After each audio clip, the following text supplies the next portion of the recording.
kami sudah melakukan penyelidikan atas tanaman yang kita tanam, yaitu tentang pertumbuhan dan perkembangbiakannya. Nah, iya, di sini ada tumbuhan generatif dan vegetatif. Apa itu vegetatif dan generatif? Perkenalkan anggota kelompok kami ada Senilis, ada Vivian, Nariko, Angelin, dan juga Dini. Di pertemuan kali ini, kami akan melakukan kegiatan mengenai penyelidikan tentang tumbuhan, yaitu atas perkembangbiakannya dan pertumbuhannya. Pertumbuhan merupakan proses penambahan jumlah dan ukuran sel tubuh. Nah, pertumbuhan di dalam tubuh tumbuhan merupakan perubahan fisik yang dapat kita ukur menggunakan angka. Sedangkan perkembangan merupakan pematangan sel-sel yang ada di dalam tubuh tumbuhan. Dalam proses yang dapat menjadi secara generatif dan vegetatif tentunya. Untuk perkembangbiakan vegetatif buatan itu sendiri merupakan perkembangbiakan secara tidak kawin pada tumbuhan yang sengaja dilakukan oleh manusia atau dengan bantuan manusia. Macam-macam perkembangbiakan vegetatif buatan yaitu ada 1. Mencangkok, menempel atau okulasi, menyambung atau mengenten, stek, dan merunduk. Sedangkan pada kegiatan kali ini kami akan menggunakan metode stek batang pada bunga krokot. Stek batang berarti memotong bagian tumbuhan untuk ditanam menjadi tumbuhan yang baru. Untuk cara menanam bunga krokot dari stek batang ini, mari kita simak video ini sampai selesai.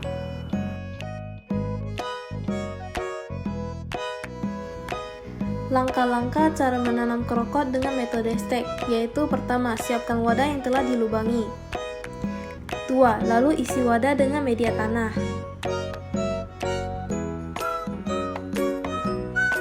3. Siapkan potongan batang bunga krokot. 4. Kemudian tancapkan langsung batang bunga krokot. Untuk stek batang bunga krokot B, lakukan juga hal yang serupa.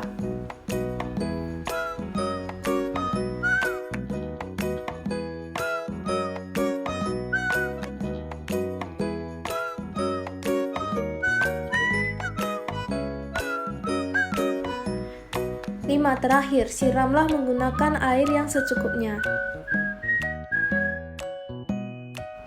Hari ke-1. Pada hari pertama, stek batang bunga krokot A masih belum menjadi individu baru dikarenakan belum memiliki akar.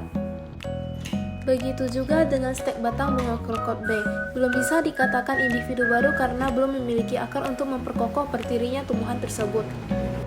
Hari kedua. Pada hari kedua, terlihat stek batang bunga krokot A ini belum menandakan terjadinya pertumbuhan.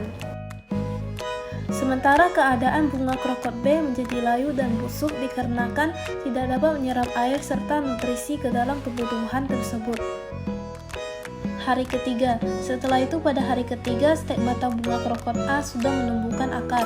Hal ini ditandakan dengan munculnya tunas bunga, yang berarti akar emang sangat penting bagi perkembangbiakan tumbuhan. Begitu juga dengan stek batang bunga krokot B, telah menumbuhkan akar sehingga tanaman yang ada di samping dapat menumbuhkan tunas bunga. Hari keempat. Pada tahap ini, stek batang bunga krokot A salah satu kuncup bunga telah mengalami antesis, yaitu periode di mana bunga sepenuhnya terbuka dan fungsional. Pada stek batang bunga krokot B menjadi layu. Hal ini mungkin disebabkan oleh penyiraman yang berlebihan sehingga membuat pembusukan pada akar. Hari kelima, bunga mekar yang ada pada stek batang bunga krokot A telah hilang tanpa kabar. Hal ini disebabkan oleh angin kencang yang berkepanjangan sehingga dapat mematahkan tangkai bunga. Akhirnya pada hari kelima, stek batang bunga krokot B tumbuh kuncup bunga yang subur lagi setelah melakukan penyiraman yang cukup dan tidak berlebihan. Hari ke-6, setelah salah satu kawan bunga hilang ditelan angin, akhirnya salah satu bunga krokot A menumbuhkan kuntum bunga. Pada bunga krokot B terlihat kuncup bunga sudah mulai membesar yang pastinya sebentar lagi sudah dapat menumbuhkan bunga. Hari ke-7, lagi-lagi bunga mekar yang ada di bunga krokot A hilang dikarenakan hujan yang berkepanjangan sehingga menyebabkan terganggunya aerasi tanah yang mengakibatkan terganggunya proses fisiologis. Hujan lebat juga menyebabkan patahnya tangkai bunga.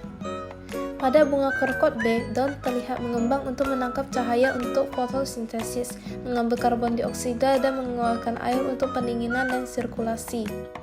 Hari ke-8, ukuran dan warna stek batang bunga krokot A masih sama dengan hari ke-7.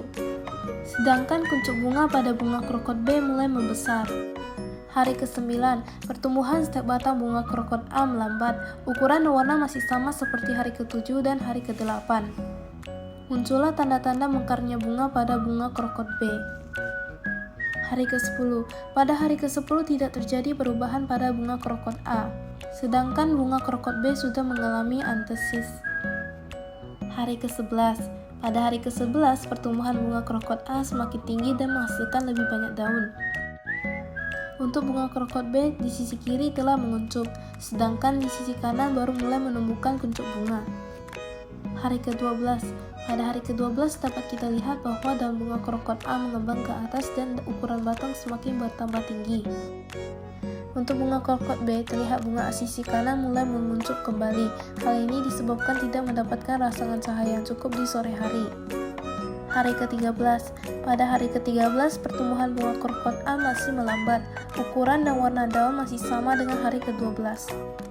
Bunga krokot B membuktikan bahwa bunga ini memiliki kebiasaan yang unik yang terjadi pada pukul 9. Bunga ini mekar kemudian akan layu kembali. Dan ini adalah hasil dari pertumbuhan bunga krokot selama 14 hari. Dari kegiatan menggunakan stek batang bunga krokot, dapat kita simpulkan bahwa stek batang dilakukan dengan sepotong batang adalah bagian terkubur di dalam tanah, termasuk setidaknya satu ruas daun. Stek batang ini kemudian dapat menghasilkan akar baru dan menjadi tumbuhan yang baru. Jadi, stek batang termasuk dalam vegetatif buatan karena dibantu atau sengaja dilakukan oleh manusia. Tujuan dari perkembangbiakan vegetatif buatan ini yaitu untuk meningkatkan mutu dan jumlah hasil tumbuhan. Hai semua, bagaimana pendapat kalian? Apakah kalian sudah mengetahui mengenai perkembangbiakan secara generatif dan juga vegetatif? Semoga seputar contoh yang kami berikan dapat membantu kalian memahami materi ini. Bye-bye!